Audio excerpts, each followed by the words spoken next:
Hello, everyone, and welcome. My name is Teresa Hernandez. I'm joined here by our lovely colleague, Jessica, also from the Hood, which is in collaboration with us for this event. Our event today is called Exploring Multiplicities of Queerness Through Art. Again, as a reminder, my name is Teresa Hernandez. I use she, her, and hers pronouns. And today the art and the artists that we're going to be viewing and hearing from Jessica in more detail about is going to be art that is focused and centered and created by and around queer, Black, and Latinx artists. We are very excited for Jessica Hong to join us to be explaining and going through and diving into the artists that we'll be acknowledging and taking part in bringing to you all this afternoon. And I'm going to just go ahead and allow Jessica to introduce herself, and then we'll kind of get started from there. Yeah, thanks so much, Teresa. It's my pleasure to be here with you all and celebrate Pride, even in the virtual realm. My name is Jessica Hong. My pronouns are she, her, hers, and I'm the Associate Curator of Global Contemporary Art at the Hood Museum at Dartmouth College, which is situated upon the ancestral and unceded homelands of the Abenaki peoples and benefited from the economies of slavery and the labors of African-descended captives. This acknowledgement reminds us of the significance of place and the legacies of dispossession and exploitation that sustained and enriched New England. Furthermore, it provides a crucial foundation for building respectful relationships with all those who call these lands home today and into the future. I want to thank everybody in the Office of Pluralism and Leadership, or OPAL, in particular Teresa Hernandez, who's here with us, and Mariana Penaleza Morales for their work and partnership on this program.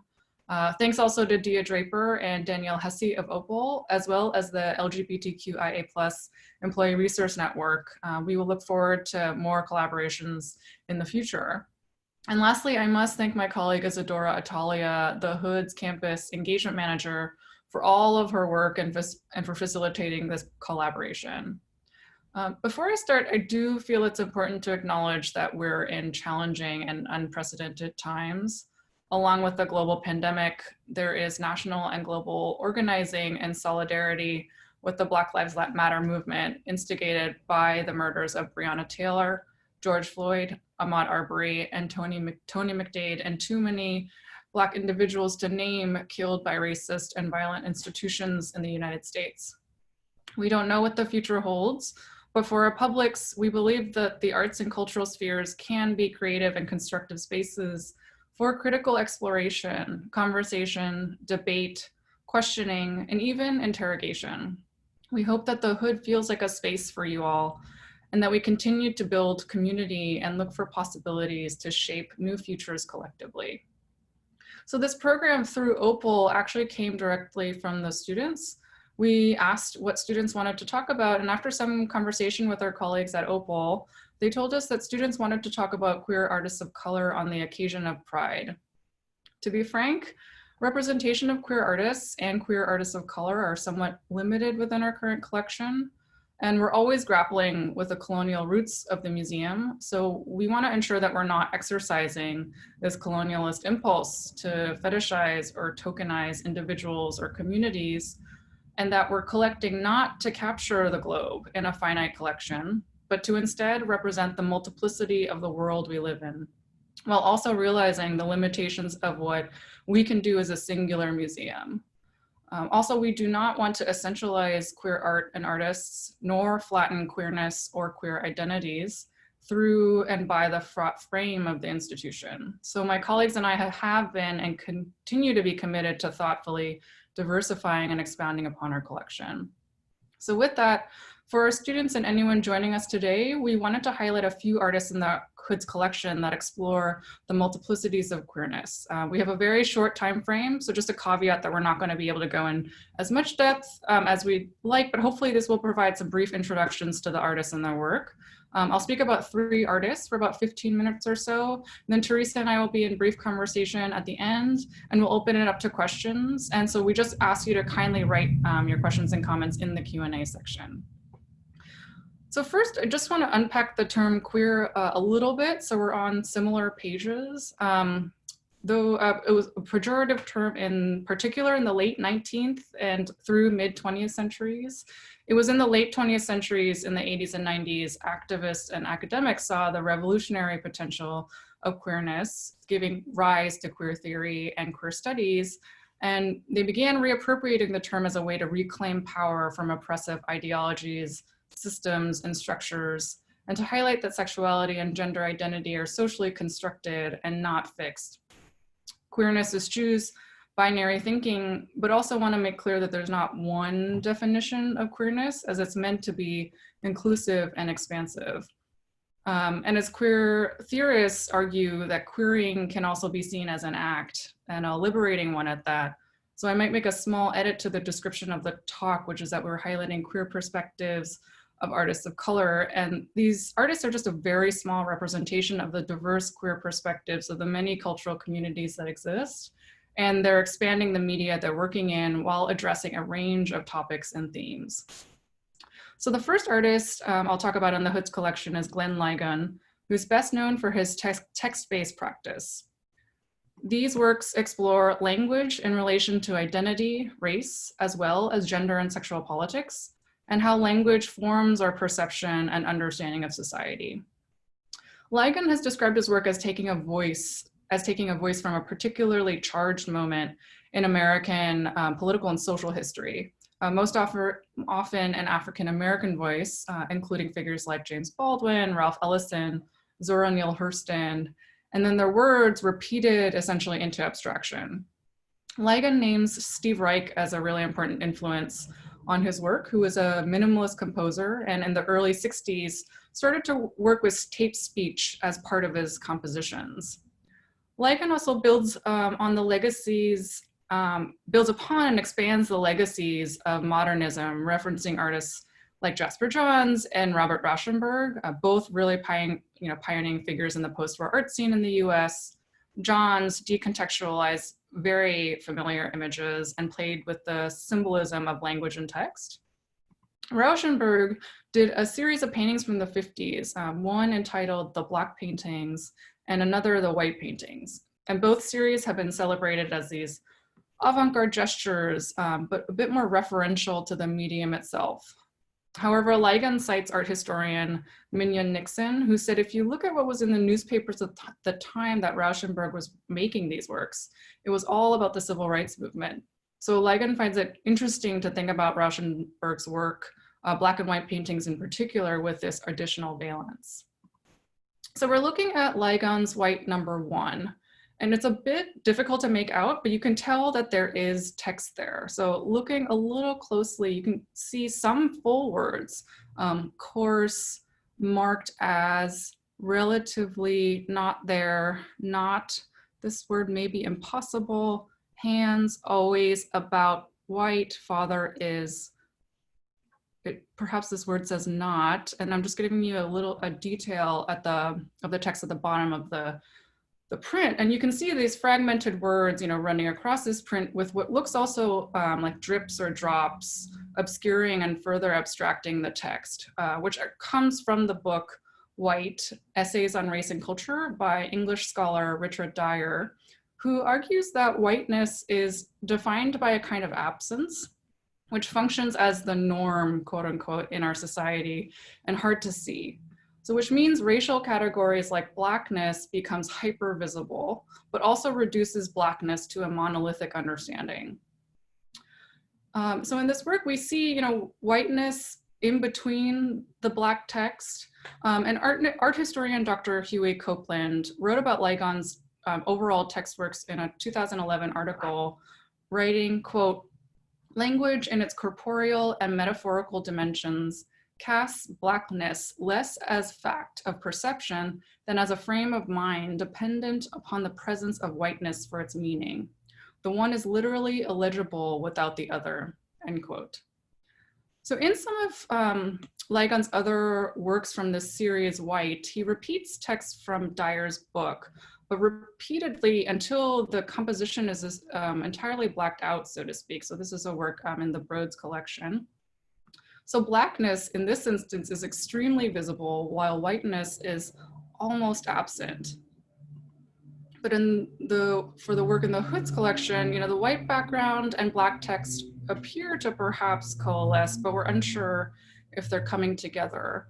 And this illegibility and ambiguity is intentional. As Lygun says, quote, "My job is not to produce answers. My job is to produce good questions," end quote. And he doesn't really want to give us answers because they're not necessarily fixed, much like language, which can be restrictive, but it can also evolve over time. Zanella and Moholy considers themselves a visual activist rather than a visual artist. Moholy's Black queer identities intertwines with their art and activism and explores the politics of race, gender, and sexuality. They've been photographing LGBTQIA+ communities in townships throughout South Africa since the early 2000s. And they focus on townships because they're on the margins and where violence takes place, but are willingly overlooked and forgotten. Moholy produces intimate, sensitive, and poignant portraits of individuals who face grave stigma for their gender identities. And they often travel to the homes and community spaces of the individuals they photograph and always get consent from their participants. ID Crisis is a pretty early example of Moholy's practice, and part of the series Only Half the Picture, which focused on Black lesbians in South Africa.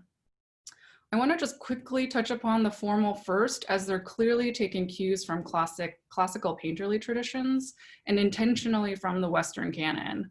And you can see it by the light, streaming through the window on the left and the deep shadows throughout the composition. They recall artists like Jan Vermeer, painter during the Dutch Golden Age, or Caravaggio, who was an Italian Baroque painter. As for the content of the work, we see a woman binding her breasts. And why is she doing this? It's so she can pass as a man. If she publicly expressed her identity as a lesbian woman, she could risk violence and at times even death.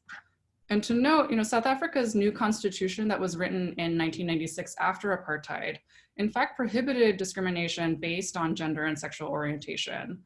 But LGBTQIA+ communities still faced and continue to face discrimination and violence. In an era where we photograph ourselves so frequently, this individual is expressing a bravery by having themselves photographed. And so as to not to wholly reveal this individual, you can see that the face is slightly cropped. And if you look at her countenance, however, it's not necessarily fear, but almost an expression of tacit acceptance that this is her everyday. There's also a deep intimacy here. In addition to the act, of course, the way that the camera is angled, it's as if we're standing, there right with her and witnessing this very personal and heightened moment. More recently, Moholy started taking photographs of themselves in a black and white series entitled Sonyama Nyonyama, translated from Zulu as Hail the Dark Lioness. Moholy talks about photographing friends and acquaintances for so long that they had to remind themselves that they exist and that they're also part of these communities. So these photographs are taken during their travels in the spaces they occupy with objects found in those settings, and with each object having very particular meanings. Moholy, as you can see, includes the location of where this photograph was taken in Italy, and includes scissors as hair adornments. In many works of this series, they often incorporate varying traditions and hairstyles that correlate with a range of cultures or identities throughout Africa. And scissors, they're also an everyday object, an item, to cut paper with or even to cut hair with. But Moholy also talks about how they can be used as weapons. They decided to include scissors after reading news reports of people being attacked with scissors. So paralleling the everyday with violence, which certainly has resonance with her earlier work. And you can also see that Moholy greatly exaggerates their skin tone and they use contrast in Photoshop to, as they say, emphasize their Blackness, to reclaim their Blackness. And because of the contrast, you can see that they're direct, especially as they're directly facing the camera, their eyes are piercing, and their gaze follows you and probes and examines you, the viewer. So this and all of their photographs are a direct affront to colonial photography, especially potent in South Africa and throughout the African continent, as white European colonizers depicted Black African bodies as social documents, of the native, the other, the primitive other. And Moholy, in speaking specifically to Black, queer, non-binary folks, says that they, quote, want to teach people about our history, to rethink what history is all about, to reclaim it for ourselves, to encourage people to use artistic tools such as the camera as weapons to fight back, end quote. So this certainly parallels the ethos of their mentor, the late David Goldblatt, a celebrated South African photographer who used his position to socially critique and try to picture the deep injustices of apartheid through photography. But Moholy's quote also directly echoes Gordon Parks, who in the mid-20th century said that the camera was his weapon of choice to reveal and combat racism, poverty, and injustices African Americans faced in the US. And Moholy often states they want to uproot racism in mainstream spaces. And these works sit within an institutional collection. So for Moholy, having Blackness and queerness, Black queerness represented in the colonial space of the museum is for them a political act. The last artist I'll talk about is Martín Gutiérrez. Gutierrez's works investigate personal and collective identity and what she calls the fluidity of relationships and the role of genders within them.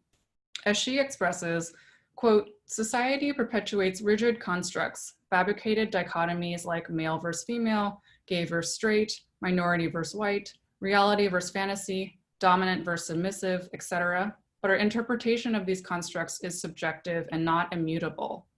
Reality, like gender, is ambiguous because it exists fluidly, end quote. Much of her recent work explores her identity as a transgender Latinx woman of Indigenous descent, and her striking images, and this I believe is an image of her during the last Venice Biennial. A lot of her images reference visual imagery from fashion, film, advertising as a way to counter these rigid visual conventions in commercial image making. The Real Dolls is a cinematic photographic series of 16 images in which Gutierrez herself transforms into and assumes the role of 4 different sex dolls in a domestic, suburban-like setting. They're named Mimi, Lux, Ebony, and Raquel. And she named them by channeling the imaginary perspectives of the men personalizing these dolls for their own desires. And we see hints of these, the hypothetical owners of the dolls, such as how they're dressed, where they're placed, how they're positioned. Some may appear to be more domestic. Others are dressed quite provocatively. In some instances, Gutierrez includes the wrapping material the doll was shipped in, emphasizing the doll's objectness. And these are in dialogue with another artist in our collection, Yasumasa Morimura, who for decades has appropriated celebrated images of historical artworks or well-known figures and transforms himself into these largely Western subjects.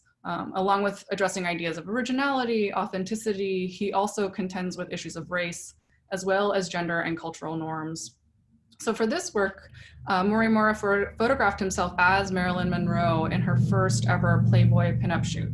So he dons a fake wig, fake breasts, and the photograph then is reproduced on a fan and then packaged in this very particular box made from a wood historically used in Japan for the presentation of formal fans. So Morimura is coalescing divergent cultures, but also objectifies himself, not just as a sexual entity, but as essentially into an object to be used. Gutierrez similarly objectifies herself, but to the point where you'd be hard-pressed to recognize that these dolls are, in fact, a human personifying a doll.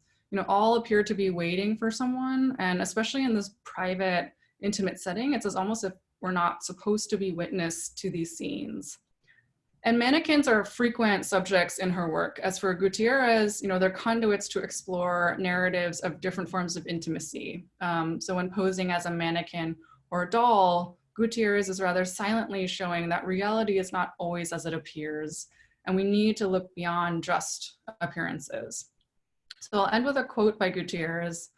She states, Quote, "My authenticity has never been to exist singularly, whether in regard to my gender, my ethnicity, or sexual orientation. My truth thrives in the gray area, but society doesn't yet allow an open consciousness to celebrate ambiguity, and we're told who we should be, but it's up to you to consider everything and be open. Otherwise, how will you know if your life is real or just a reenactment?" End quote. So all of these artists have quite distinct practices and express a multiplicity of queerness, but all in varying ways highlight nuance and complexity and resist fixity, which is something we should arguably all embrace. So thank you very much for listening. I'm just including my email here if you want to reach out to me after this program. We certainly have time for questions, but Teresa, I know you had a couple of questions, so if you'd like to start us off. Well, first of all, I just want to really just say thank you, Jessica, so much. Again, to you and to the Hood and Isadora and for all the other folk in our LGBT QIA plus ERN, for all just being a part of curating this art in a way that seeks to do a lot of, I think, you know, if I have read upon and we've had enough conversations to know that, you know, focusing and honing in on marginalized artists and the idea of identity and what that can seek to do through art and a lot of your work and kind of what brought you to pursuing this as a career. And so thank you all so much for just focusing in and honing in on these different artists and the art that they're bringing to the world. And I had a few questions around some of the artists separately, but I think more focusing on the overall topic here, which is I think a driver for a lot of us and why even in OPAL we get involved in the work that we do. And so I guess maybe just sort of prompting our audience for Q&A questions as they maybe come up with a few to put out there, sort of just asking you, Jessica, personally wanting to know a little bit about how you feel like our individual drivers around our identities and how they seek to inform art and sort of what your experience has been through seeking out artists like these that aren't, you know, per se in a Western view, contemporary or what we're used to seeing. But just like sort of wondering like how you seek to do that in your work and maybe even how you came upon these artists. Yeah, no, that's a great question. And I will say all of these artists were already in the collection before I came to the Hood. I'm a relatively new addition. I started in last January, but you know, my mandate was that I wanted to be as inclusive and expansive in every facet of our collection, both in our, you know, collecting program as well as our exhibition program. And you know, there is this kind of sensitivity to artists, especially kind of engaging with their own identity, because I'm also very, very aware that we're functioning within an institutional setting. And, you know, with the colonial history of not just the museum, but also at Dartmouth, there is this kind of concern of essentializing, you know, people's identities. And there's this kind of performativity that museums have engaged in for a long time, you know, to externally look like we're woke or, you know, inclusive, but not really doing kind of the critical kind of institutional, like infrastructural kind of changes that need to happen. But with that said, you know, looking at our collection and our exhibition program, I think that a lot of these artists are touching upon really important, you know, broader topics through the lens of their own identity. And in some instances, not explicitly through the lens of their own identity. You know, for example, I mean, listening, you know, if you read a lot of Glenn Lygun's work, he's intentionally kind of ambiguous and really doesn't, as he says, you know, I'm not here to give you answers. I'm here to produce good questions for you to kind of ponder and contemplate and sit with. And that's kind of how I see this space of the museum. You know, I think that if you, a lot of the arguments around decolonizing museums is that really kind of calling out that museums are not a neutral space, but they're a fraught and ambiguous space. But I think that's also a really interesting and constructive space to be able to kind of explore and, you know, as I mentioned, like debate and interrogate. And I think that it's important to then, in order to do that, have numerous voices and perspectives represented. The other thing that I'll say as like a caveat too is, you know, I as a curator, as a singular curator can only do so much as well. You know, I also have a very particular vantage point and perspective. And so it's been an interesting kind of professional exercise to try to get myself outside of that. And one of the reasons why I also love working in contemporary art is that I actually get to engage with living artists who have such, and all artists have a very kind of different range of perspectives and viewpoints, and express their work, whether it's through exploring their own identity in like very, very different ways and forms. I don't know, that was like a long-winded way to answer your question, but. Great. No, that was actually really great. I think we have a few questions from folks in the audience. One person asking if you could further define essentializing. And then the second question is asking if you can speak to choices of representation in the terms of emotional tone, also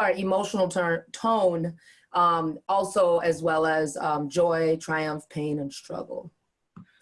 Yeah, so I may need a little clarification on the second part, but for the, when I mean essentializing, there has been a lot of discussion about when artists are, particularly artists of color, are functioning within institutional spaces, that they're expected to kind of perform a kind of identity politics that fit within, you know, the institutional's understanding of that particular cultural group.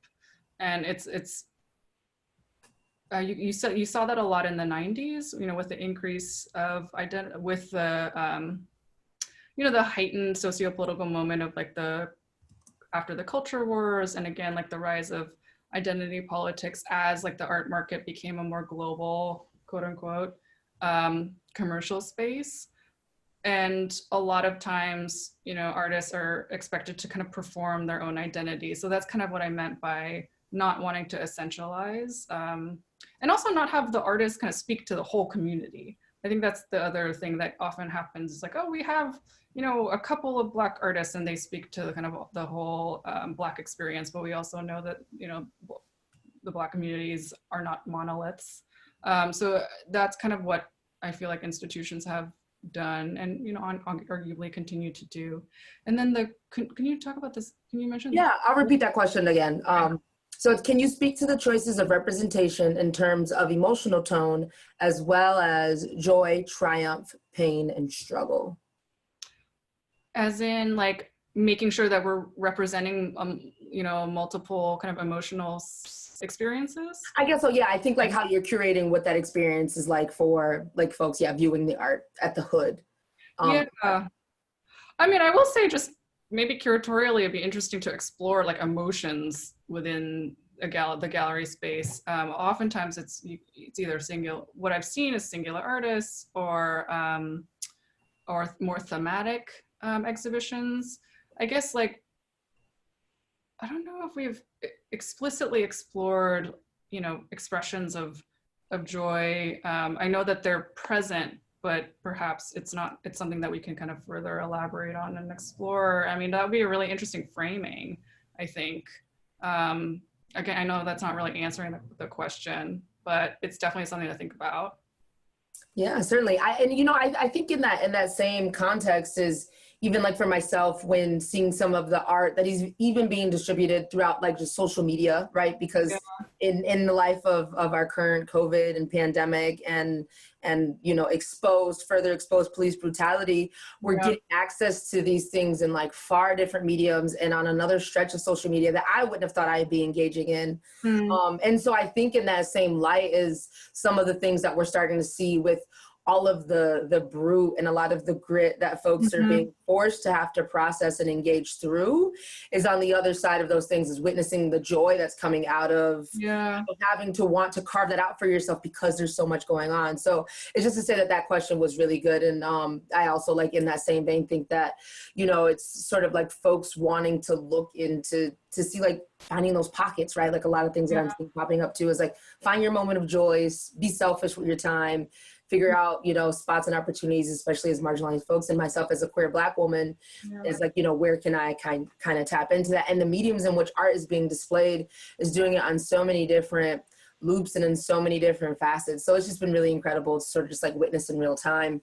And then I think we have this, we're right at about 6:30, but I think we have time to try to address this last and final question.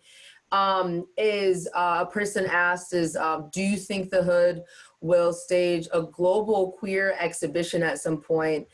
Something along the lines of I think it's spectrosynthesis is what they're saying.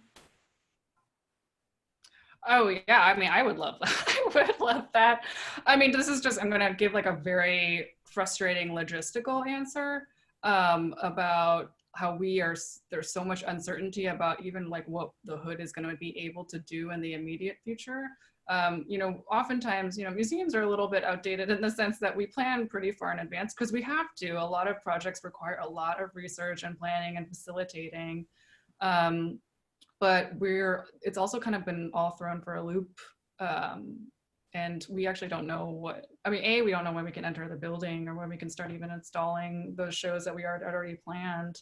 But I will say there have been, I had this, there have been a couple of shows more, I think it was actually not within the US, but at least a couple shows in Europe that have explored this idea, but I think that it'll be really, really fantastic for us to kind of dive deeply into it. But I mean, just to backtrack a little bit when you were talking about these expressions of emotions and, you know, seeing and witnessing kind of how they're expressed even in this virtual space, but also like how all these emotions can be kind of coexist at once. You know, there's also can be simultaneous, which is also can be complicated to contend with, but that again, there's like a multiplicity of emotions that that everybody is kind of feeling at this very kind of strange, unprecedented moment. But I appreciate whomever asked that question. I appreciate that. It's a great idea. I also don't want to steal that idea. So maybe it can be a collaboration. Yeah, potentially whoever that person is, if you don't mind potentially identifying yourself to the panelists, and we could maybe collaborate and figure out. Or just email me. Yeah, or just do it out loud. certainly. Yeah, and so I think that we've sort of hit our time, and I just want to offer it up again to folks that if at any point in time anybody would like to collaborate with us, and obviously Jessica has mentioned that to do it with the hood as well. I think we all are open to that, and we'd love to take this opportunity and others to curate and bring together you know, more conversations and discussions around that expansion of what art means sort of in that, you know, contemporary lens. And so in light of Pride and in light of celebrating ourselves, I just want to put it out there for everybody that's here to, if you can, you know, within and across your identity, please do find those pockets for yourself of joy and reflection and emotion and time to feel. And I know that that can be spoken from a place of privilege also, to be still here in the Upper Valley and still have a job and still be provided for. But again, it's to the points that Jessica highlighted in her sentiments earlier, we are in very unprecedented times. And so to be able to have a medium like art to be expressive and other outlets that we have to share, I just want to encourage our audience to explore what that looks like for you, because I don't know that we will ever have another time like this to be so reflective, and then also you know, potentially catapulted back into what was before, what will be after. So again, thank you to everybody. Thank you so much to the OPAL team, to the hood team, to the LGBTQIA plus ERN. This is so incredible and amazing. Excited to bring more of these programs to you all virtually throughout the summer, and when we can all be again together in person. And so I don't know, just if you had any final thoughts or anything that you would like to say or mention to folks before we wrap.